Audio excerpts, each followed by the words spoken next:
Amém? Aleluia. Que bom que estamos aqui, né? Hoje vai ser um pouco diferente, né? Vou tentar falar um pouquinho daquilo que Deus fez na minha vida.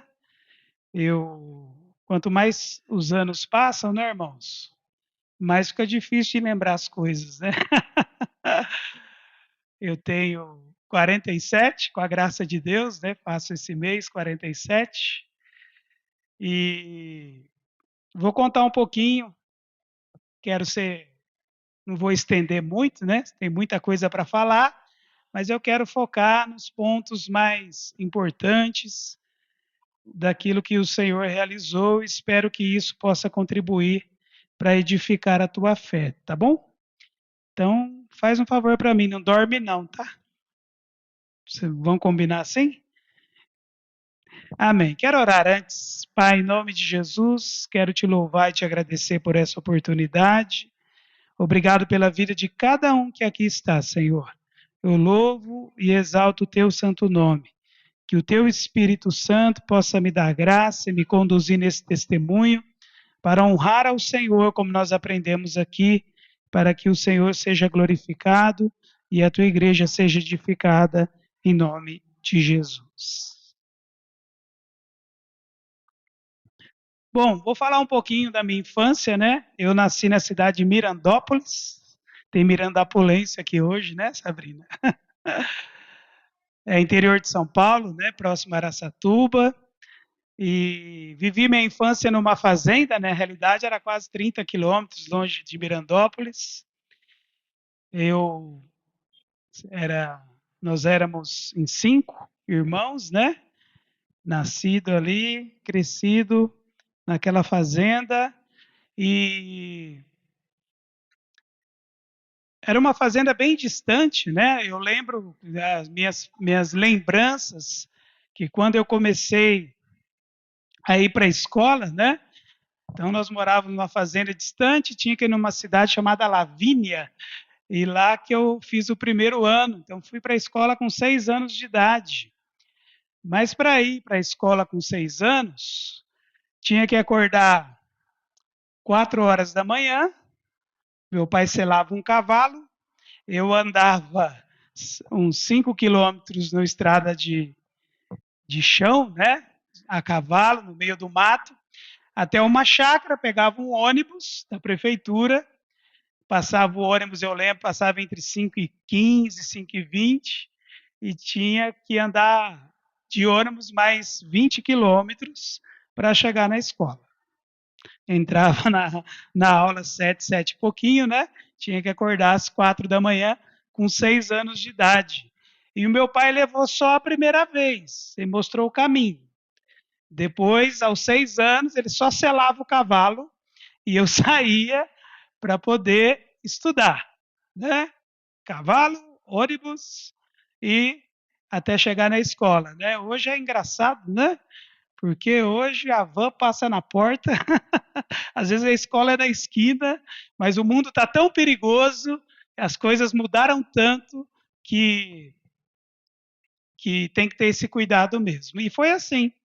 Depois melhorou um pouquinho no segundo ano, quando eu tinha ali 7 anos. Eu já mudei de escola, fui para uma vila lá, pertinho, chama Tabajara. Como é que chama? É nome indígena mesmo, Tabajara. Você pode procurar no mapa que você vai achar, espero que você ache. E aí é só, não precisava pegar ônibus, né? Selava o cavalo, eu mesmo tinha que selar o cavalo e andar os 8 quilômetros, 10 quilômetros para poder ir para a escola, isso aos 7 anos de idade.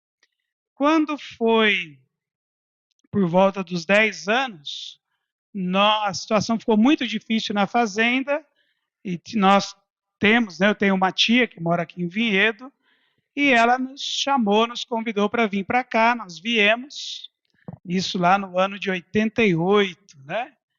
Faz um bom tempinho já. Viemos para Vinhedo e nós fomos morar em 2 cômodos, né? Bem legal, 5 pessoas em 2 cômodos.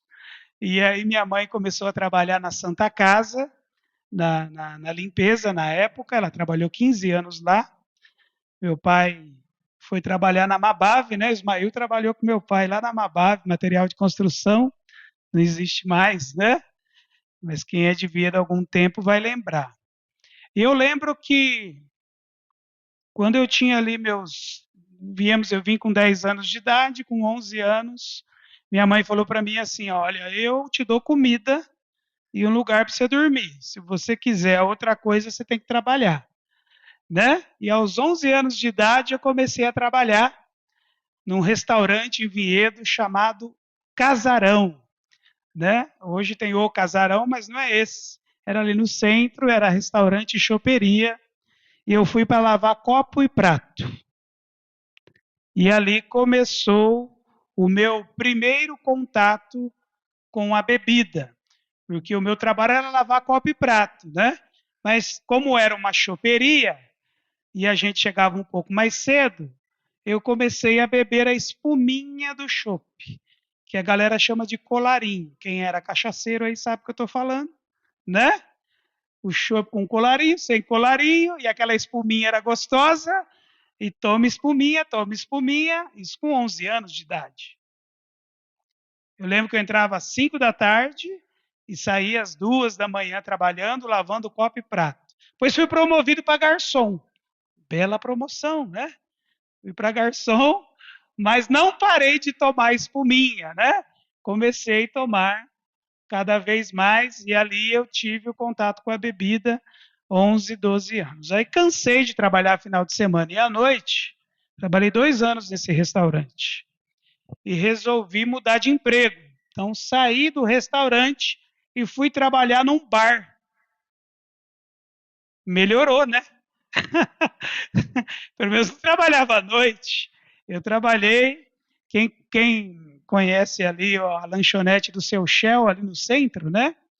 Comeu coxinha lá já, né? Hoje é lanchonete ali do lado da padaria, na 9 de julho, tem um ponto de táxi.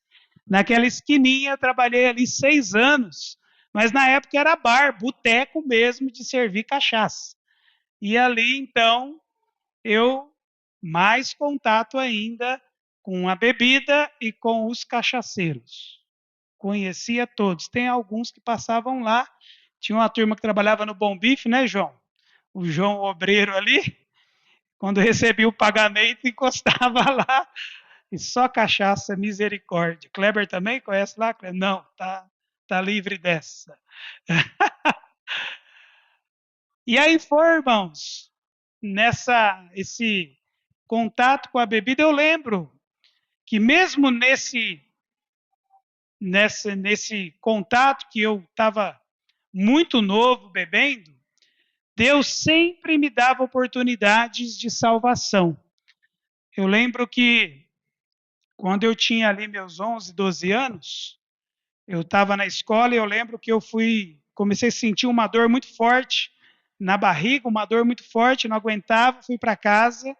E minha mãe, quando chegou do trabalho, me levou para o hospital e eles me internaram, eu fiquei internado lá e eles fizeram vários exames e não descobriam o que era, e cada vez mais dor, eu não conseguia me mover, e fiquei internado e eles decidiram que iam fazer uma cirurgia, na realidade eles iam abrir para tentar descobrir o que era. Boa ideia essa, né? Vamos abrir, vamos ver o que tem esse menino. Porque eu não conseguia, eu gritava de dor. E eu lembro que um domingo à tarde que eu estava internado, entrou uma mulher no quarto, uma irmã, ela olhou para mim e falou assim: Deus me enviou aqui. Você acredita em Deus? Eu falei: acredito, claro, né? Você está internado com dor. Todo mundo acredita em Deus, não é verdade? Acredito. Ela falou assim: Deus me mandou aqui e falou para orar por você. Eu falei: tudo bem. Ela fecha os olhos, eu fechei os olhos. Ela colocou as mãos sobre a minha barriga, começou a orar, orar, orar. De repente ela começou a orar umas línguas estranhas lá, que eu não entendia nada, hoje eu sei, né? Começou a orar, orar, e de repente é como se eu tivesse derramado um, uma água gelada na minha barriga. Eu senti aquele frio escorrendo, mas não via sendo derramado nada, só sentia no meu corpo. Aí, quando ela parou de orar, ela falou: aperta onde estava doendo. E eu não tinha mais dor nenhuma. E ela falou assim para mim: Jesus te curou, não conta para ninguém. Engraçado isso, né? Porque Jesus fez isso muitas vezes. Curava as pessoas e falava assim: não conta para ninguém. Mas como você não vai contar uma coisa dessa? E aí fui curado. Os médicos vieram, fizeram vários exames e nada, não sentia mais nada, deram alta. E eu lembro que naquela época, o meu primo estava indo na igreja batista. E nós íamos para a escola todos os dias. E todos os dias ele ia falando de Jesus para mim, na ida e na volta. E eu falava assim: não aguento mais esse rapaz falando. E ele pregando o evangelho para mim. E minha tia falava para mim: Jesus te curou, você não vai na igreja, não. E eu falava: não. E foi isso que eu fiz. Jesus me curou, mas eu não quis servi-lo. E continuei minha vida, do meu jeito. Eu lembro que na época, trabalhando no bar, a dona do bar, a Marli, né, filha do seu Shell, se converteu na época. E eu lembro que toda vez que eu fazia aniversário, ela me dava um presente. Então já ficava meio que esperando, né? Adolescente. Era uma bermuda, era uma calça, era uma camisa. Aí um dia ela chegou e me deu uma Bíblia. Falou: esse é o melhor presente que você pode receber. Eu dei aquele sorrisinho amarelo, sabe? Ah, obrigado. Falei: mas o que eu vou fazer com a Bíblia? E ela pregava o evangelho para mim lá naquele bar e eu não queria saber de nada, cada vez mais me envolvendo na bebida, o tempo foi passando, por volta ali dos 16, 17 anos, eu experimentei a maconha, a erva, né? Que agora estão dizendo que está liberado aí, né? Estão descriminalizando. Tive o contato com a maconha e sempre bebendo muito. No começo era só curtição, não tem nada a ver, não tem nada a ver. E quando eu percebi, eu estava comprando. E cada vez comprando mais. Às vezes eu usava uma vez por mês, daqui a pouco eu estava usando 2 vezes, 3 vezes, todo final de semana. Até que chegou o ponto que era todos os dias. Eu não via a hora de sair do trabalho e acender o infeliz do baseado. E era só fumaça para todo lado. E já não conseguia mais, tudo que eu ia fazer, se eu fosse fazer qualquer coisa, era melhor se eu tivesse usado a infeliz da droga, por isso que chama droga. E com isso, irmãos, nesse período, eu saí lá do bar, entrei numa empresa boa, né? Pastor trabalhou lá, e passei a ganhar bem, só que tudo que eu ganhava era na cachaça, na bebida e nas drogas. E nesse período eu sofri alguns acidentes. 2 acidentes de moto, um deles eu perdi a memória por um tempo, não sabia quem eu era, de onde vinha, nem para onde ia. Sofri um capotamento uma vez, dormi no volante, bêbado e drogado. Outra vez, eu estava vindo de madrugada em Campinas e a rua acabou.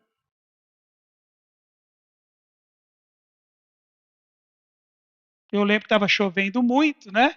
E eu, embalado, a rua acabou. Só que eu não parei. Eu lembro que o carro desceu uma ribanceira e eu só via mato batendo no para-brisa e foi descendo, descendo, descendo. E eu torcendo, falei: não bate na árvore, não bate na árvore, não bate na árvore. Parou, irmãos, vocês não acreditam. É claro que foi Deus que parou, né? Num colchão de mola velho. Se não fosse o colchão de mola velho lá embaixo da ribanceira, eu teria atravessado a ribanceira, a rua e batido no muro e entrado dentro de uma casa. E foi aquela, claro que foi a mão de Deus, né? Só que eu não consegui sair de lá, porque eu tentava depois tirar o carro e o carro estava preso em cima de um colchão de mola velho. Graças a Deus. Foram vários acidentes. Tive um livramento uma vez numa casa noturna que eles tentaram roubar e houve um tiroteio dos seguranças com os bandidos e eu fiquei no meio daquilo e graças a Deus nenhum projétil me atingiu. Grandes livramentos. Muitos lugares que eu pude estar, brigas então, briga em boate, briga em bar, ameaçado de morte, tantas coisas que foram acontecendo e eu cada vez me afundando mais. Sempre trabalhava, mas tudo que eu ganhava ia embora na bebida, na droga, na prostituição, nas batidas de carro, nas tantas coisas que aconteciam. E eu lembro que a minha irmã mais nova, a Suelene, ela já estava vindo aqui na igreja no ministério, minha mãe também já era convertida, e eu creio, sei que muitas irmãs na época aqui oravam por mim, na reunião de oração, traziam o meu nome, colocavam na caixinha de oração e intercediam muito pela minha vida. Mas era só um milagre, irmãos. Só um milagre para poder fazer a obra. E eu lembro que minha irmã me chamou várias vezes para vir no culto aqui. Eu cheguei a vir cheirando cachaça, né? Mas vinha, participava do culto e ia embora e não mudava nada. Até que um dia, foi no dia 23 de abril do ano 2000. 23 de abril do ano 2000, foi um culto de Páscoa. A minha irmã fazia parte de um coral e o coral foi fazer a apresentação lá na igreja do Trevo e ela tinha me chamado, vamos lá no culto, vamos me assistir lá no coral. E eu falei, eu vou lá com você. E eu lembro que no dia anterior, no sábado, nós tínhamos tomado uma caixa de cerveja, 1 litro de conhaque, fora os baseados. Então estava daquele jeito, isso no sábado. Domingo de manhã, imagina a ressaca. Mas eu fui lá, nós fomos lá no culto do Trevo de manhã, entrei no culto, foi acontecendo o culto, houve a apresentação da cantata de Páscoa, né? O coral foi muito bonito, mas dentro do meu coração eu pensava assim: meu Deus, eu estou no fundo do poço. E lá no meu coração eu falei assim: Senhor, se o Senhor existe, se Deus existe, me ajuda que eu não aguento mais. Se eu continuar nessa vida, eu vou morrer. Não teve apelo, não teve nada. Foi lá no meu cantinho, eu fiz essa oração, né? A Deus. Foi isso. Eu lembro que na oferta só tinha R$ 5 no bolso. Eu dei os R$ 5 de oferta ainda naquela manhã. E aí acabou o culto, levei minha irmã embora. E para onde eu fui? Vai para o bar, né? Acabei de sair da igreja, vou para o bar. Cheguei no bar, não precisava pedir. O balconista já sabia o que eu queria. Ele abriu a cerveja. Mas eu olhei para a cerveja e falei assim: que estranho, não estou sentindo vontade, né? Porque geladinha, né? Que nem aparece lá na televisão, né? Tá lá até saindo fumaça. Falei, não tenho vontade. Aí eu falei assim: me dá um copo de vodka. Pode passar a régua, quem é cachaceiro sabe o que é isso, né? Enche até o talo. Tomei aquela vodka, falei, tem alguma coisa errada. Bebi o copo de vodka, não senti o gosto. Aí tomei aquela cerveja mais 6, mas não senti o gosto. Mas tem alguma coisa errada? Como assim? Bebia todos os dias. Ganhei uma rifa de frango ainda, nunca ganhava nada, ganhei a rifa do frango. Levei o frango embora. Aí eu cheguei em casa, almocei, fiquei lá a tarde toda e dentro de mim algo movia, algo mexia, como se tivesse me entristecia, uns sentimentos estranhos. Falei, tem alguma coisa errada, alguma coisa aconteceu. Aí chegou a noite, minha irmã tomou banho, se trocou para vir no culto. Eu fui lá, não falei nada para ela, me troquei também, tomei banho, troquei. Ela achou que eu ia sair para alguma farra. Eu falei para ela, eu vou no culto com você. Ela olhou assim para mim, vai? Falei, vou. E vim. Não entendia nada, né? Vim aqui, sentei ali no fundo, e a partir daquele dia 23/4 do ano 2000, eu nunca mais saí. Deus me libertou naquele dia, como se tirasse com a mão. Foi algo extraordinário, irmãos. E eu não entendia nada da igreja, né? Vinha aqui, as pessoas pregavam, não entendia. Falei, eu quero aprender esse negócio. Aí fui comprar uma Bíblia que a minha mãe, morrendo de vergonha, tinha uma livraria lá no centro, e minha mãe vinha com as Bíblias grandes assim, né? E falava assim: ai, leva essa, a mãe paga para você.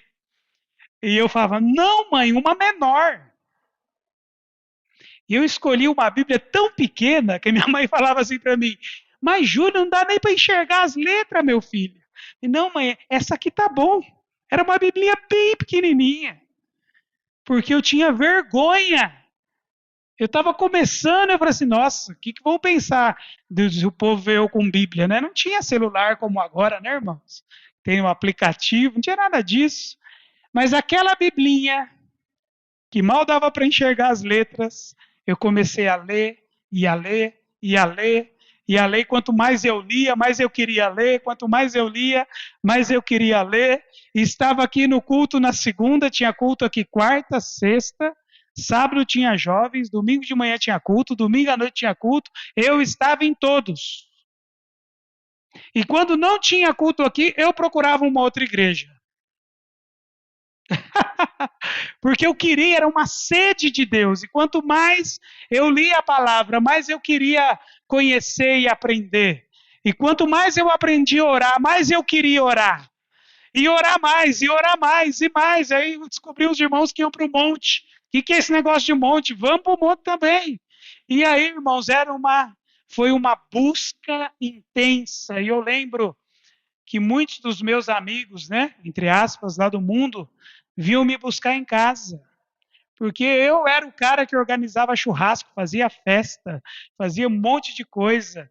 E eles falavam, vamos lá, a gente paga para você. E eu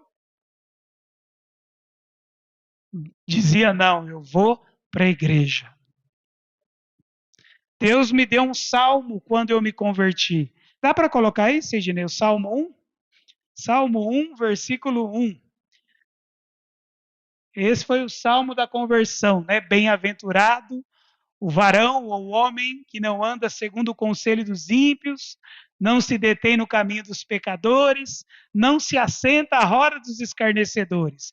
Antes tem o seu prazer na lei do Senhor e na sua lei medita de dia e de noite. Então será como a árvore plantada junto ao ribeiro das águas, que dará o seu fruto na estação certa, e as suas folhas não cairão. E dará o seu fruto na estação certa. E eu falei, Deus, vou meditar na tua palavra dia e noite, e não vou andar no conselho dos ímpios. Parei de andar com aquela galera. Sabe, irmãos, existe uma palavra muito importante se você quer realmente ter uma vida com Deus. Se chama decisão. Você precisa decidir. Porque se você ficar no banho-maria, né? No chove não molha, né? Na mornidão, Deus não vai mudar a tua vida. Se você ficar brincando de vir na igreja e ir, vou uma curtição, vou no culto, um pouquinho de curtição, um pouquinho de culto, não vai resolver. Você precisa decidir. E eu decidi, eu quero Jesus. Eu quero Deus. E eu tive momentos terríveis, irmãos, que vinha à vontade, morava com os meus pais na época, meu pai bebia, então abria a geladeira, tinha cerveja, tinha bebida, mas eu não queria. Não, Senhor, eu sou firme contigo. Ganhava cesta de Natal, né? Vinha champanhe, vinho. Eu dava tudo para os ratos e para as baratas, né? Não é bom para mim, não é bom para ninguém. Jogava tudo fora. Eu fiz um voto com Deus. Falei, Senhor, eu não vou mais beber, nunca mais. Fiz um voto, não vou beber nem por brincadeira, nem por nada, porque eu sabia que aquilo era terrível para mim. E eu tomei a decisão.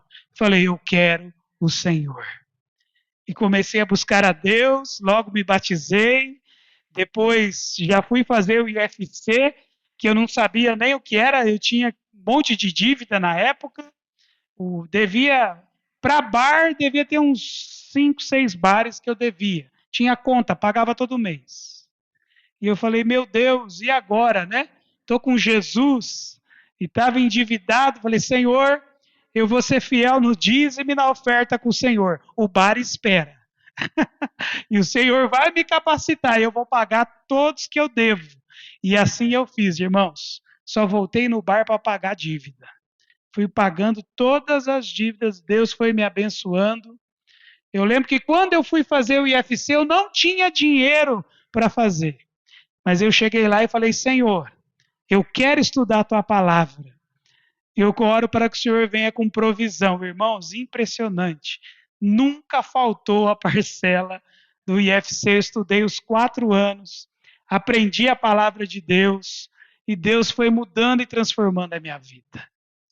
Fui batizado no Espírito Santo, tive experiências extraordinárias com Deus, e poderia contar muitas aqui, mas Deus foi transformando a minha vida. Casei, oh Jesus. Deus é bom, né? Casei, né? Graças a Deus. E Deus foi abençoando, foi prosperando. E nada é fácil, irmãos. Todos nós passamos por altos e baixos, todos nós passamos por dificuldades, né? Então, desde o ano 2000 até agora, estamos aqui firmes com o Senhor, buscando ao Senhor. Passamos por momentos terríveis, mas Deus nos sustenta, nos fortalece. Mas você precisa ter a decisão e servir a Jesus. E se você está orando por alguém, por mais torto que essa pessoa seja, não desista. Porque minha irmã não desistiu de mim. Minha mãe não desistiu de mim. Muitas irmãs aqui, intercessoras, não desistiram. Continuaram orando, traziam o nome. De vez em quando eu aparecia cheirando cachaça. Mas Deus fez a obra e o milagre. Deus é bom, irmãos. O tempo todo Deus é bom.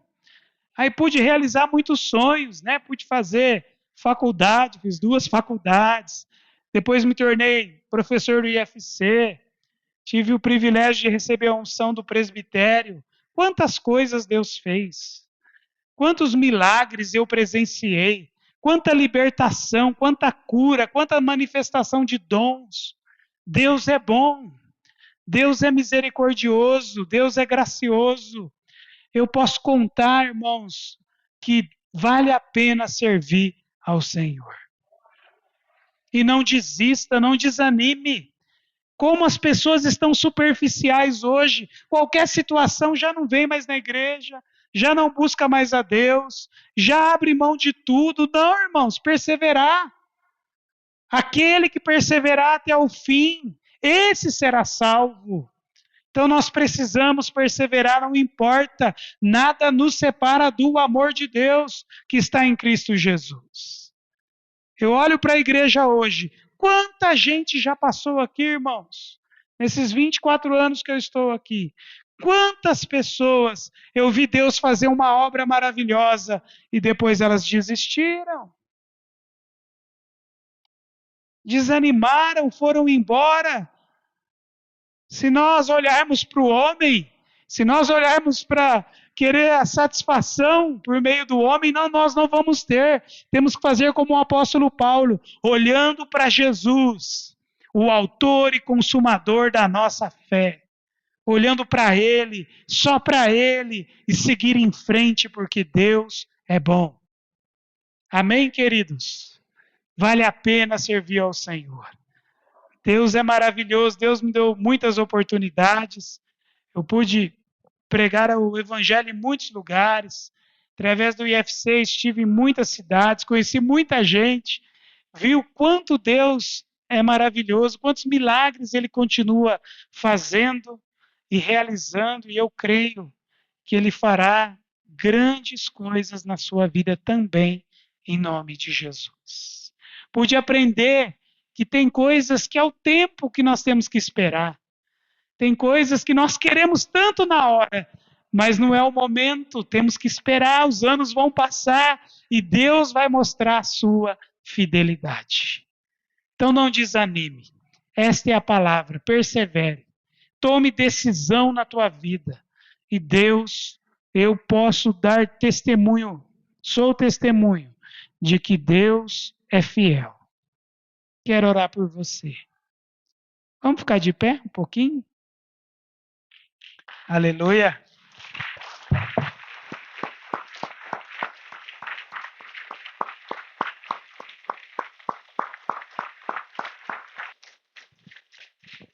Glória a Deus. Quero orar, feche seus olhos.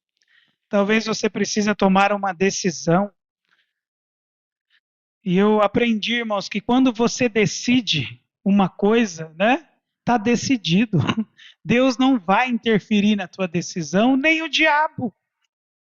Se você decidir, não, eu quero Jesus, vou me firmar com Jesus, é isso e pronto, acabou. Ninguém vai tirar isso de você. Aleluia. Talvez você precise de uma libertação, tem alguma área da tua vida que você ainda está preso, está amarrado nisso. Deus me libertou, Ele pode libertar você. Aleluia. Deus me libertou, pode libertar você. Talvez você precisa estar pedindo algo ao Senhor. Talvez você precise de uma cura. Irmãos, eu tive não só aquela experiência quando eu era criança, mas eu tive muitas experiências de cura com o Senhor. Eu sou testemunha de que o Senhor cura, o Senhor liberta, o Senhor salva. E eu quero te abençoar nessa noite. Pai, em nome de Jesus, essa noite foi preparada pelo Senhor. Deus, de mim mesmo eu nada posso, foi o Senhor que realizou a tua obra. Estou apenas contando as tuas grandes obras, Senhor. O Senhor é bom, o Senhor cura, o Senhor liberta, o Senhor salva, o Senhor muda história, meu Deus. Por isso, nessa noite, que o Senhor visite cada um aqui. Ó Deus, se alguém está precisando tomar uma decisão, Espírito Santo, ajuda essa pessoa.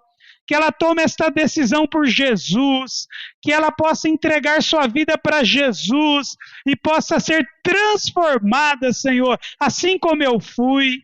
Meu Deus, se precisam de libertação, liberta, Senhor, não importa o vício, o Senhor me libertou e pode libertar todos que precisam, meu Deus. O Senhor é o Deus que cura, assim como o Senhor me curou. Quantas vezes eu experimentei a tua cura? Oh, Pai, cura os teus filhos em nome de Jesus. Libera a tua unção nessa noite sobre este lugar. E abençoa o teu povo para a glória do teu santo nome. Dá graça, fortalece os corações, Senhor.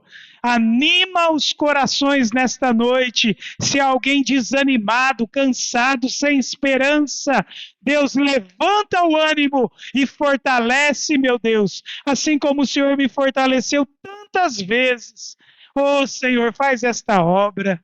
Visita também os familiares, ou aqueles que os nossos irmãos estão orando por salvação, por libertação. Meu Deus, visita essas pessoas. Um dia oraram por mim, Senhor. Um dia intercederam, um dia colocaram o meu nome na oração. E o Senhor ouviu, ouve a oração do teu povo e liberta, Senhor, os familiares, os entes queridos, talvez o esposo, a esposa. Estende a tua mão de poder e graça e leva a salvação para os lares, em nome de Jesus Cristo. Assim nós oramos, em nome de Jesus. E se você crê, diga amém. Graças a Deus. Amém? Vamos dar uma salva de palmas para o Senhor.